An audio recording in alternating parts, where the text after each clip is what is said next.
Okay, we're continuing with the Holy Grail Wisdom Quotes by me, Pete Rogers, alphabetical order. The next one is Jules Verne. He's a French writer. He wrote Around the World in 80 Days and 20,000 Leagues Under the Sea.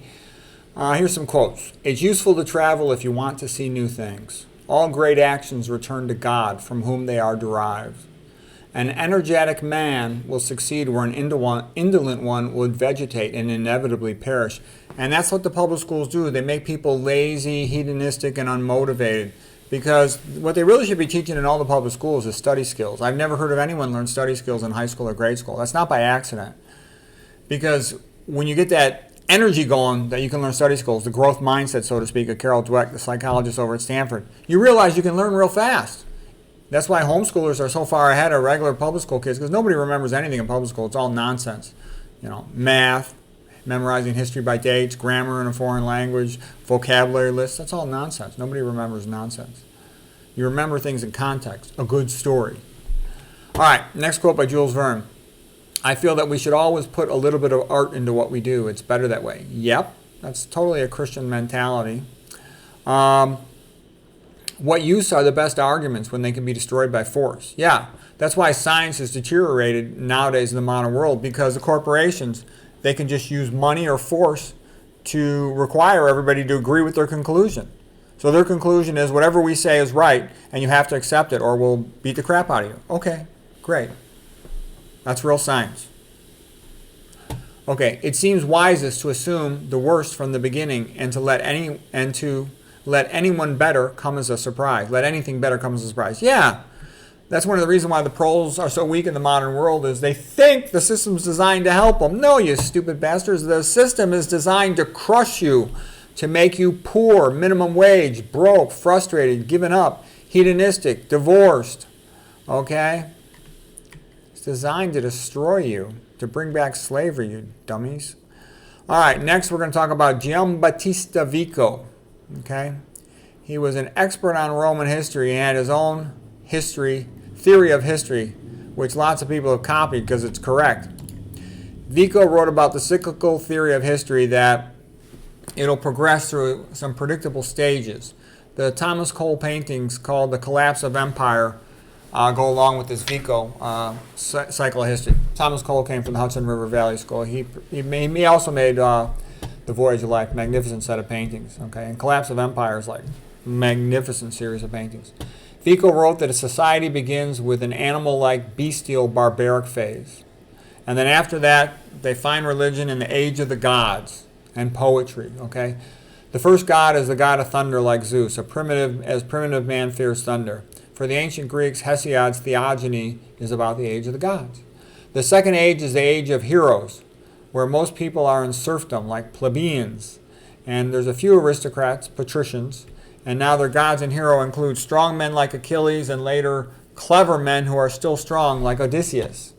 The third age is the age of man, and the age of man eventually degenerates into rationalism, into relativism, and then eventually into decadence with men like the Roman Emperor Caligula, emperors like Nero and Commodus.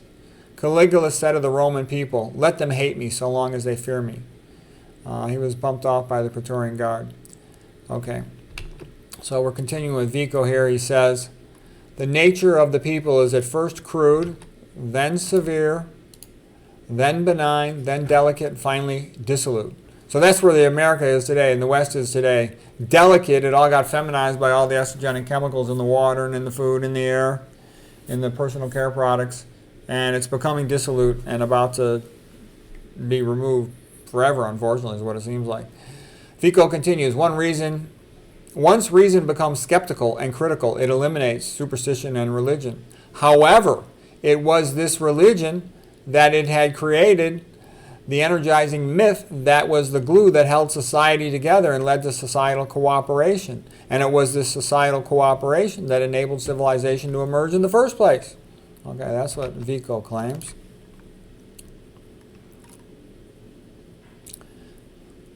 Okay. The energizing myth is then replaced by barren intellectualism. The society then falls into decadence, and it collapses, or it is overrun from without. What follows is a new barbarism. And the society will not restore itself until it reestablishes its faith in God. That's an important quote.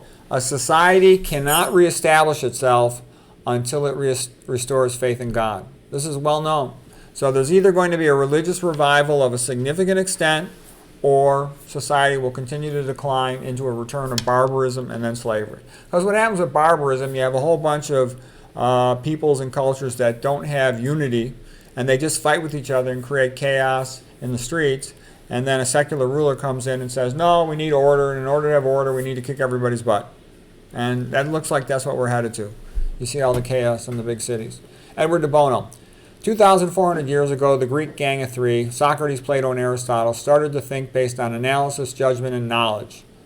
The church people who ran the schools and universities, they wanted logic to prove the heretics were wrong. As a result of this, design and perceptual thinking were never developed. Okay?